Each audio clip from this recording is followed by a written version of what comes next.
All right. Welcome back to a 2023 kickoff episode of Walk-Ins Welcome. I'm Nick Horde. I've got Michael Ray with you. We are your host, and we are all about helping you, especially kicking off the new year, tripling your revenue through digital marketing services and exceptional patient experiences. Typically, we're all focused on marketing. Yeah. But the second part of that, tripling your revenue, is exceptional patient experience. And we're going to talk about 10 tips for improving patient experiences. Happy New Year, Michael. Happy New Year. And this is probably, this is our first recording in the new year. This is probably the third week in January for that's listening. That's Could okay. be. But so here's the thing. We're not talking about marketing as much this time around. We're talking more about the patient experience side, which ultimately means you keep your patients coming back, which does drive word of mouth marketing, which you can never pay for, but you can be your best friend or your worst enemy if you're not careful. And these are the things that actually can help improve that, improve your bottom line, grow your company, and honestly make everybody have a better experience all around. I love it, man. That's good stuff. You know how I feel about the patient experience side of things. Yep. We tell people all the time, like, we can drive traffic to your website, but the website has to convert. But once your website converts and they drive traffic to your actual physical location to get services done, then you have to provide an exceptional patient experience. You have to, or you're going to be out of business. Y'all's businesses right now are exploding in a good way. Like, maybe not yours specifically, but like the industry itself is exploding. The demand is just as great as ever. It's not slowing down. I mean, there were obvious spikes with COVID, but the reality is people still have health. Like, that's never going, if I could boil it down to when your guarantees in life, taxes, death, and the health in between. Did you ever see the movie Meet Joe Black? That has been a long time. Yeah, Joe Black, played by Brad Pitt, who was death. Yeah. And they make the comment in some kind of like an attorney meeting where he says the two things true in life are taxes and death. And he goes, what are you talking about? I'm right here. What do you mean? So I just, whatever. Anyway, taxes suck, but you have to pay them. So do we. But here's the thing. Let's get you paying more taxes because you're making more money, because you're making more people healthy and happy, and you are doing what you're supposed to do. We're walking out your purpose inside of your medical practice. So we put together 10 tips for improving your patient experience. Michael, why don't you kick us off, man? This first one seems obvious, but sometimes people forget. Reduce your wait times. Like, look at the flow, the patient flow that's coming in and out. Are you being as efficient as possible? Are you reducing those delays? Because people get impatient. Like, the reality, like, even though they're called a patient, they're not patient. Let's keep that in mind. So just remember, I'm not. if you're now, and we talk about this, and we'll talk about the next one too, communicating effectively. It's like, if it's going to be a while, you communicate that. But the reality is, what efforts are you making to make that wait time minimal? Because ultimately, they're not there to sit there in a lobby or sit there in a doctor's room and sit. They're there to get diagnosed, helped, get better health. That's what they're there for. And if you were gonna, if I could, ideally, right, like, this sounds terrible. It's like an automated car wash. You pull up, you pull in, you go through, and you're out. And if you decide that's on a membership, you don't even talk to anybody. You know what that's called? A system. Yeah, it's smooth. So now, is it the most perfect system? No. Is it the most highest of quality of systems? No. But is it efficient? Yes. Well, if you understand what they're paying for, what they're there for. Yeah. Like, I know we're talking about a car wash. Let's skip over to the urgent care. You understand that you are not a primary physician. Right. Right? So one expectation is I don't have to wait 90 days to get my appointment. I can get it the same day or next day. Yeah. Understanding that difference, right? Mm-hmm. Well, they also understand that when they get there, it's immediate or urgent, even though they're, like, a lot of the urgent care space, they're changing their names over to immediate care, right? Mm-hmm. But with that being said, they expect quickness when they get in. I want to get in, I want to sign your clipboard or check in on your iPad, and I want to move through. And you will rise to the level of your systems, or you will die by them. Because I'm telling you what, all of your competitors right now are building out an operational system that's going to move people in and out with excellent service as quickly as possible. And here's a great example. We had to take our 3-year-old daughter to the ER, I guess that was 2 weeks ago. Right. And it was strictly because of she had something going on and her breathing didn't seem right. We called the pediatrician. They said, yeah, you should probably go to the ER. And when we were told go to the ER, my wife had texted 2 other moms, and they said, Children's ER, which is here in Birmingham Children's Hospital, is good, but expect to be there for a very long time. or go to the freestanding ER near your house and you'll probably be okay. Like, all right, we'll do the freestanding ER. It was weird because I'm so trained by past experiences that you go into an ER, you're there for 4 hours, no matter what. You're just there, Right. and it's not because they want you to be there. You're just there for that long.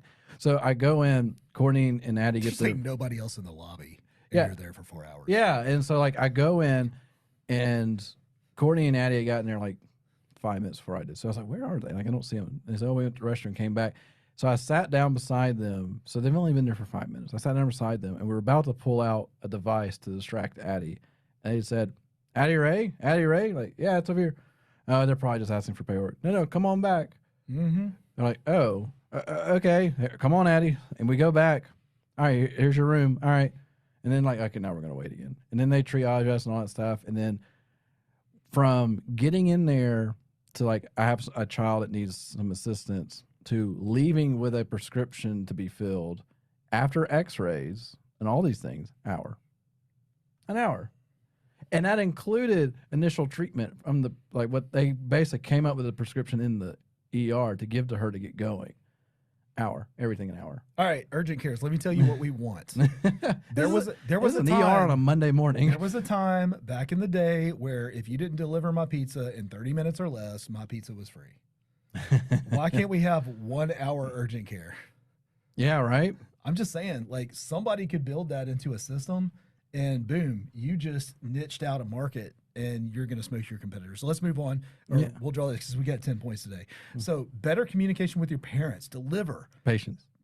What did I say? Parents. Parents still in the kid mode. I just need my kids to talk to me. That's all. Talk to me. All right, I'll let you go through the sub bullets here, but like deliver care and compassion to your patients. That's going to stand out, especially when people don't feel good. When people don't feel good. So like say hello to their family, acknowledge them by their name, Mr. Horde or Nick or whatever, right? Mm-hmm. Go ahead with the next one. Yeah. The introducing yourself and your role, apologize for their wait if necessary. If it was 1 hour or less, you wouldn't have to do that. And that was even I didn't hear that right, and I'm so used to hearing that phrase. Right. But talking about the bedside manners of doctors, you remember the ones that were super awesome. Like, can I have that guy or that girl again? Because she was great. And you also remember the ones like, no, that whole. Like we have a hospital here that we have a terrible experience with because of the way the nurses interacted with us. Right. And the treatment was good, but the nurse interaction was horrible. And we felt like a number and that they didn't listen to us. Right. And I know I'm not the only one for any situation like that. Like you want to be listened to. And sometimes just giving that feedback of like, I understand, let's do this. I'm not going to lie. I know there's some protocol behind this. I don't know about you, but like when you have, if you're in a hospital for an extended period of time or your loved one, whatever, and they rotate the nurses or the doctor staff, and it's like you have to re-explain everything that's going on. And I know there's some protocol behind it, but my goodness, why can't they just say what's going on and you agree or disagree with it? Like, what prescriptions are you on? I've already told 3 other people this. Right.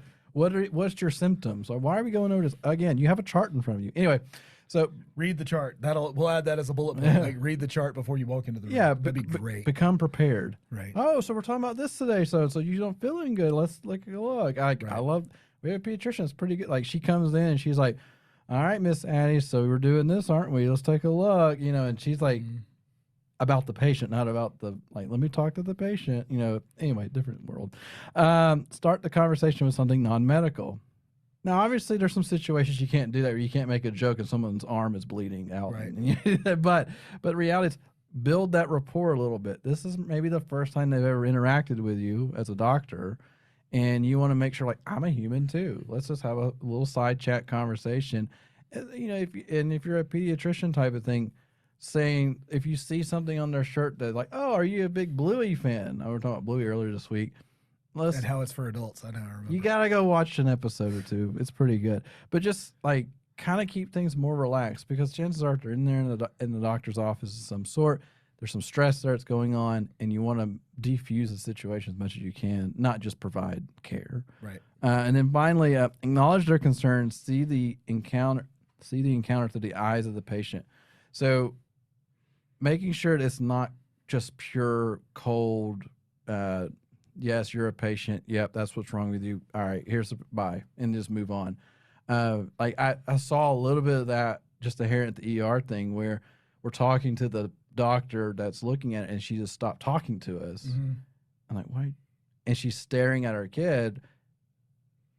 And then for like 5 seconds, she didn't say a word. And she's sorry, I was looking at her breathing. I'm like, okay, that's fine. Could have told us. Like, you kind of freaked us out. Like, Right, give us a heads up. Like, what are you talking about? Yeah, you didn't have to like quit speaking to me all of a sudden. That's right. Well, it's funny. All of those sub bullet points lead into number 3, which is time well spent. And all this meant is like, sit down and spend time with your patient. Yeah. Like, we're not just paying you for the service that you're providing. We're paying for your time and expertise, right? So Yep. take a minute and be present. I should have named it, instead of time well spent, is be present. Yeah, and because there's that conversation, and what did I learn this the other day? Like, there's some reductions. Oh, so in our BNI, the physical therapist presented, and he was talking about how his big push is that I spend one-on-one time with my patients. Mm-hmm. I don't have multiple appointments going on at one time that I cycle through. It's 1-to-1 and then to the next appointment. Right. He said, I'm very particular about that because that's a lost art, essentially. Oh, it is. And he was talking about how, and then you have these issues like Medicaid payments being reduced, all that stuff. He said, what it boils down to is that there's a moment where a doctor has to decide, are they trying to make more money or are they trying to take care of their patients? Right. And making more money tends to lean into how many patients can I process in a day, which there's some importance in that because if you don't make money, you can't keep seeing patients. That's just the reality that you're in. But also, if you make the right decisions and encourage, because this is a culture thing at your company. It's not just an individual doctor is doing this. Like, it has to be built in. Like, your entire company, not just the doctor, spends time with the patient, making sure they're taken care of. Do they understand what just happened? Because I would say that was the only thing I didn't care about the ER piece was when we were leaving. Here's your paperwork. And then they didn't tell us you're good to go. They just pull back the screen. Here's your paperwork. Okay. We're going to talk about all that. Yeah. And then I just like, okay. And we start walking. And then I had to go to the desk. Like, did y'all send the prescription? Where'd y'all send the prescription? Okay. And then it became, I guess I almost walked out without paying because I didn't act like I had to pay. And I stopped saying, oh, yeah, here's your pay. I'm like, okay. It's like, isn't that something? I could have just kept walking. I don't think you would have stopped me. I don't know. The one I go to makes me pay up front. So yeah, this one they're not going anywhere without their money right out of the exactly. gate. It's funny. Sometimes you meet people. I put be present, time well spent, and then bullet point number 4 is listen to the patient without interruption. Have you ever met somebody, be it a doctor or a pastor or somebody that just they're the busiest person you've ever met, yeah, and yet they make you feel like you're the only thing that matters. Yeah. At the time, had a chance to meet John Maxwell one time at Oh, a yeah. conference. He was doing a book signing. There was 1,000 people there. I don't know what it was, but like when I walked up to him to meet him, he's like, "There's 100 people in line. Everybody wants to meet this guy," and he made me feel like I was the only person in the room. Like you had an appointment with him or something. Yeah, I'm like, he did it by 2 things. One, he was present in that moment with me, even though it's 30 seconds. And second, he listened to what I had to say. Yeah. He asked questions, shut up and listen to what I had to say. So when you're with your patient, listen to them and then be quiet. Like, listen to everything that they have to tell you. Yeah. I even had, so not quite to that level of experience, but something I'll never forget. We had visited a church, large church. They probably have 3,000 to 4,000 members, maybe more. So pretty decent size, right? Mm-hmm. One visit. Filled out the visitor card. I was like, I want to see what happens. So I filled out the visitor card because they all say, we're never going to bother you, blah, blah, blah. That's a lie. Yeah. So I was expecting an email or a piece of mail or somebody random. So the pastor of the church calls me, of this 4,000 plus member church, and said, hey, this is so-and-so. I saw that you guys visited, y'all are from the Birmingham area or wherever. And he just wanted to get to know me. And then he prayed with me over the phone. It's just like a 5-minute conversation with a pastor I saw one time. That's so cool. And I'll never forget it. Yeah. And it made you feel like you were an individual, important person that visited there. Yeah. Like I mattered to him. Dr. McKenzie over at MedHelp. Yeah. I still know his name. MedHelp is massive, right? But when I went there, when I had COVID, He texted me like 3 days later, "Hey Nick, I just want to check and see how you're feeling. Is the medication working? Is there anything I can do for you?" Texted me, the doctor. Yeah. Who does that? Yeah, At exactly. an urgent care. By the way, I'm not advocating that you should do that. I'm just telling you, like from my perspective, that really stood out. Yeah, I and was very impressed by that. sometimes just the extra, and we all notice in our personal lives when you're thinking about somebody that you haven't talked to in a while, and you send off that text, they won't forget that. Yeah. So just sometimes being human is just being human. That's right. So anyway, keep All right, moving. number 5, go. Ensure the patient's knowledge of the treatment plan. Yeah, like you're going to take, let's just use Addie, for example, because I don't know if she's ever done this. Mine did. We're going to give you a breathing treatment. You're going to need this machine. You're going to do it this many times. Do you have any questions about what this treatment is going to do? All right. Right? They're going to cry if you put it directly on their face. Hold it about 1.5 inches. It's fine. We just need to get it into their lungs. Yeah, they did not tell us that at that urgent care we went to. They're like trying to put. She's like losing her She's mind. like, I will punch you in the throat. And then the nurse came back. She said, "It's you can hold it here. Yeah, you just hold it about 1 inch off As their long face. as it's the fume, like Yeah. the fumes, but the steam is hitting her face. Like she's Right. getting it. Right. I'll go controversial for just a second. Again, ensure that you understand the knowledge of the treatment plan. The COVID vaccine did not prevent nor prevent the spreading of. It was pitched that way. The insured plan was to say, hey, it will reduce the symptoms if you get them. Mm-hmm. Will not protect you, won't protect everybody else. It's like any vaccine. Like Well, no, I know that, but that they did not ensure the knowledge of the treatment plan. Yeah. Like nobody did, right? Yep. So let's move on to the next one. Go ahead, 6. Educate and inform them of the time it will take to complete the evaluation or diagnostics. Overestimate this and under promise and over deliver. We love under promise and over deliver. And so if you're having a hard time understanding what this could mean, is simply if you know what you're about, like if they, for instance, if you say we're a 5-minute ER, what the crap does a 5-minute ER mean? Does that mean I filled out a form in 5 minutes, Right. or I got seen in 5 minutes? Right. Because you've seen the billboards, 7-minute wait time. What does that mean? So explaining and saying, all right, I'm not doing urgent care this time. Let's say it would take like a dentist. All right, is this, or even better, a chiropractor? This is your first, because this happened to me because I've had back issues this past week. And I reached out to the chiropractor I used a long time ago. And they're like, yeah, you haven't been here so long. We don't have your stuff. And this is how she explained it. It's like 5 minutes on the phone. She's like, since you are now technically a new patient, we have to put you on it's going to take longer for your first appointment. We're going to be doing x-rays. We're going to be doing this. We may not even adjust you on the first appointment based on how difficult. Was that precision? No. Oh, okay. They do that. That's what I was asking. No. And anyway, it's my chiropractor Hoover. Okay. That's literally my chiropractor, Dr. Craig Cataflu. Love the guy. Anyway, and they just explained it all like, hey, this is your first time technically. It's been so long. We have to do all these things first before we can make a plan, essentially. And now my expectation when I go next week is, all right, I'm going to be there for at least an hour. Right. And this is what they're going to do. They're not going to just fix me. They got to figure out exactly what's going on. And so, and that's a whole lot different than I show up. I say, I thought you were going to crack my back today. Because like most chiropractic, once you're in a plan, you go in for 10 minutes, you come out, and then you come back. That's right. Yeah. So just, anyway. Get in, get out, get well. Yeah. Right. So the other piece of that is, wait times and everything else. There's been times where I've gone back, and they did a really good job of getting me back to the room, the evaluation room, the examination room, whatever you want to call it. Waiting room number 2. Yeah, exactly. But if somebody were just going to come in and say, hey, we are slammed today, you're going to be here for about 30 minutes. Go ahead and grab the Wi-Fi. It's up there on the wall. Chip away at your phone. I just wanted to let you know that we haven't forgotten about you, but it's going to be about 30 minutes before the doctor gets over here. Or I've had someone say, or if you just want to sit in your car instead of sitting in here. Yeah.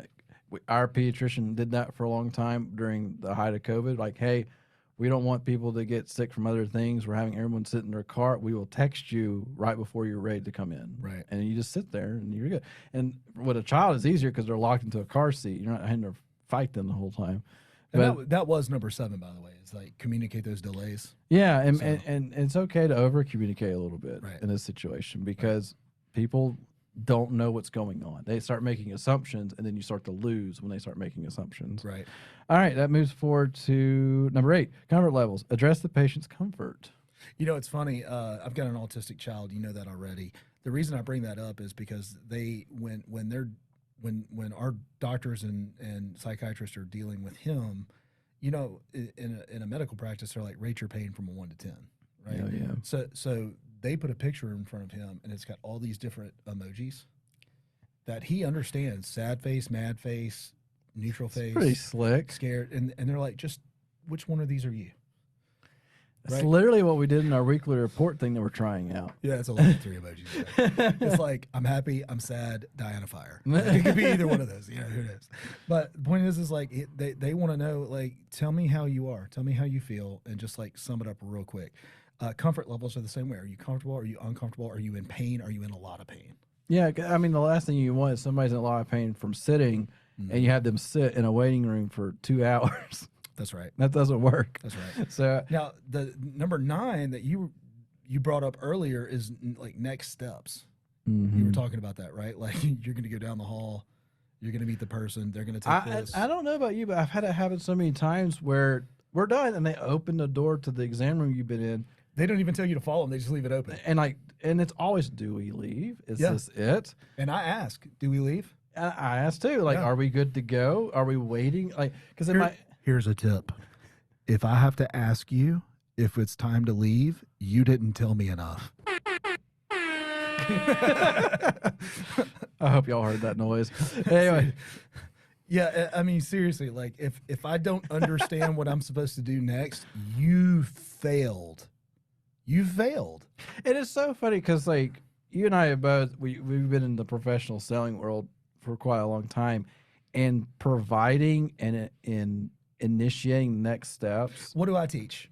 I've taught it 100 times. Oh, no, I can't remember all. Yeah, you will, I think. Every time we end a meeting. Oh, book a meeting from a meeting. Always. Yeah. Book a meeting from a meeting. I say it so much that people throw up when they hear it, right? But it's I don't care what it is, but like, if we're going to be doing a 30-day review with one of our urgent cares, right, to go over results, always book the next meeting. Well, I don't know what I'm doing 30 days from now. I do. Put it in the calendar. Yeah. And then you can change it. Yeah, you can change it, but it gets the ball moving yet. Now, obviously, we're not asking a urgent care to book another appointment with your patient, but the idea of the point is, our clients know what to do next. Yeah, and we made the initiation. We didn't wait on the client to ask us. Right. So keep that as this is where the doctor is important here, in the sense of, now you could set your entire system up where the doctor does their part, and then a liaison of some sort comes in and says, all right, this is actually, how cool would that be? Let's think about that. Like, you have the social work or the case workers at hospitals for certain things, but like, imagine if we had that. Just like, why won't they do this? So if you go into an urgent care, you get your treatment, and the doctor says, all right, everything's good to go. I'm going to have so-and-so come in real quick and just button things up for you. So they come back, and this person comes and says, okay, so this is what you had. This is the treatment plan that we have for you. We have this filled out and this done here. I'm going to walk you to the exit so you can pay, and then this is the prescription that's been sent to this pharmacy. What questions do you have for me?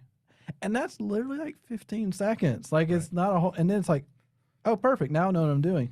Because we even had a situation. So that urgent care we had gone to, never been there before, but it was the only one open for kids at the time, like nearby. And we went there, and we got whatever. And I said, okay, did y'all get our prescription? Yeah, we sent on. I said, y'all sent to the Walgreens right up the road? Yeah. Well, they didn't tell us that Walgreens had closed 30 minutes later.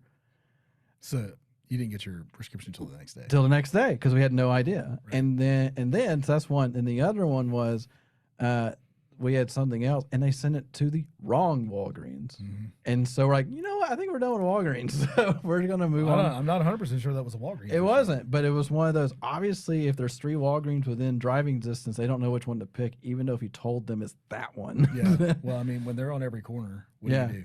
All right, let's wrap this thing up and put it on a bow. Number 10, in my opinion, is the most important one. Assess staff's wellness and unit morale. Happy staff equals happy patients.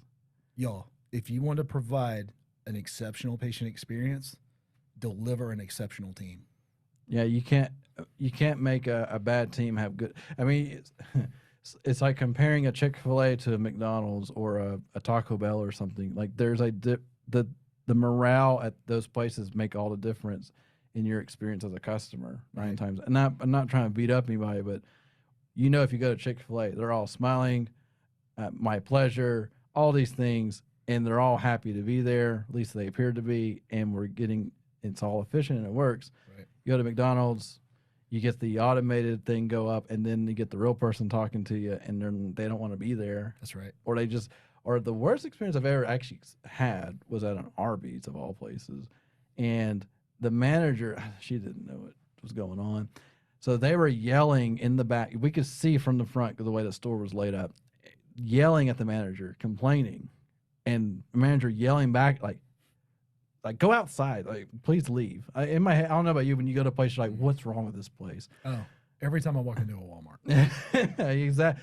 And they're yelling at each other. And then I order, and it's so funny. I'm sitting in order, and the cook's in the back like, hey, what are you planning on ordering? We'll go ahead and get it started because we're so far behind. Right. And then they get my order before I order, and I sit there for 20 minutes, and nothing gets made for me. And then they finally come up with it, and the lady's like, you've been waiting for a while? I was like, yeah. She said, give me your receipt. All right, I'm refunding. And she just starts handing me cash. Right.